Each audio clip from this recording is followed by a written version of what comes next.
So backstage, we actually have your film's DP, Tom Ingverson, and producer, Sophia Barra. So Tom and Sophia, why don't you guys come on up and join us?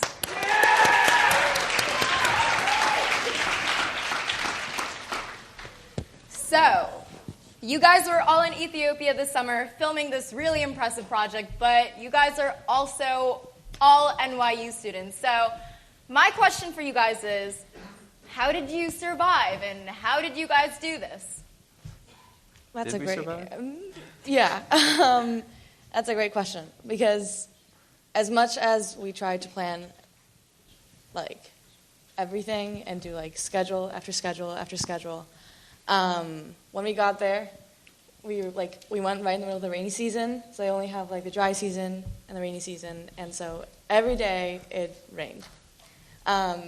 And the weather predicts it only to be 100% rain all day long. So we could never really figure out when we could shoot because everything was outside, and so it was a lot of run and gun. In the middle of the morning, we'd be okay, so today we're doing this instead of that.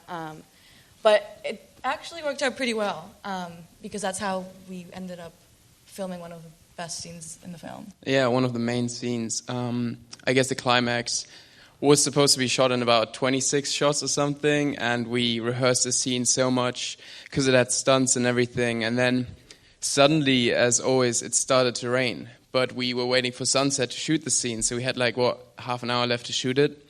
And then it also started, the mosque next door started to play, and usually it's a 10-minute thing, so you can wait it out. But this time, it was a 3-hour session. So we have this... Yeah. We have this music in the background. Context. You know in the Hunger Games, when someone dies and a cannon goes off? It was kind of like that. We actually went through one rehearsal of the scene. And as soon as I said cut, a cannon went off in the back, and the mosque started blasting. We all just looked at each other, and we're like, oh no, this is horrible. Yeah, so Josh and me actually went to the site, and we just looked at each other, because we kind of knew we had to do it in one shot, the whole thing, which is a 3-minute scene or something, but no one wanted to say it. So at some point, I just went down to Ethan and say, aim for the high grass, because it was a quite big stunt where he had to fall and everything, and there were rocks next to the grass. So we decided to shoot this whole 3-minute scene in one shot, and it worked out great, and I hope you can see it in the movie. That's fantastic. So after all this work, what's the main takeaway that you want your audiences to have? The big thing that I want to maintain through this film is that this is not just a story. This is something real that's happening on the other side of the world. 7,000 miles away, this is a real story. And this is, unfortunately, the real story to too many orphans in Ethiopia. And so one of the ways that we that this project was even made possible was we worked with an organization called Orphan Care Ethiopia. And that's their website up there. I encourage you guys to check it out. They are a locally based orphan care network inside Ethiopia. And one of the things that they do is they promote local grassroots solutions. Unfortunately, for example, international adoptions have been banned in Ethiopia, so it's impossible to actually adopt orphans from the United States or bring them to the United States. And so a lot of the solutions that have been engineered to solve this crisis all have to be solved inside the country. And so what Orphan Care Ethiopia does is they work with local organizations and churches and other organizations to reverse the stigma on domestic adoptions, to educate orphans so that when they get out of the orphanages, they can actually get a job and they can move forward in life instead of having more children and having those orphans also become more orphans. And it's a very cyclical problem at the moment. But we work closely with OCE, and we encourage you guys all to figure out if there's a way that you guys can get involved to spread awareness for the film and for this issue that's really real. Awesome. And in terms of Abel, the person who inspired your film, do you guys know what happened to him? Yeah, so actually, on the last day of shooting, we were in one of the boys' orphanages.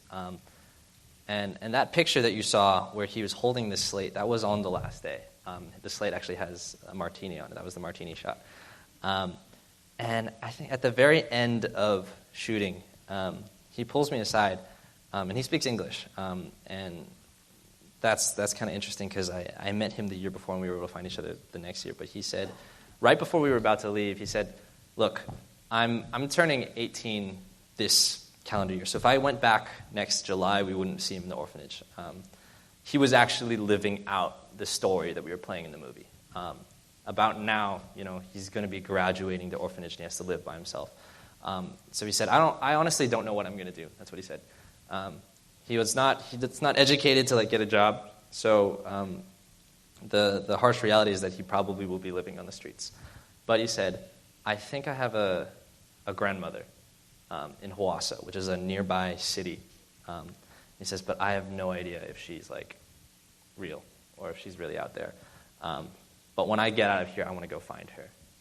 And so what we were able to do, the production was able to get some money to kind of give to him to get a bus ticket to that neighboring city. And it was funny because I think literally just 3 weeks ago, right when we had finished the picture lock, I get a DM from him from his Instagram account because they kind of have a phone in the orphanage, and he DMs me and he says, on Friday I'm going to be seeing my grandmother. And to us, I think that is something really, really fulfilling to kind of know that this project is more than just a movie. It's more than just a story. It's creating real change. It can continue to create real change. And it's real. The story is based on his life. And I think us being able to even just be there, to even just save one life, to kind of make a difference in one person, makes everything worth it. Definitely. So your film is now in the distribution process and has not been released yet, but how can we keep up with you guys in the meantime?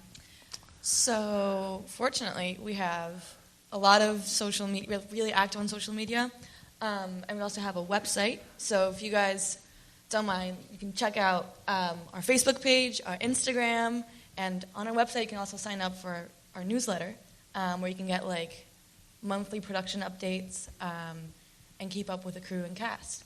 And also you can watch the original Ethiopia series, where it all started, Kings and Queens, on YouTube. There are 4 episodes, and so we really encourage you guys to check that out too. Yeah, the film will be coming out in 2020.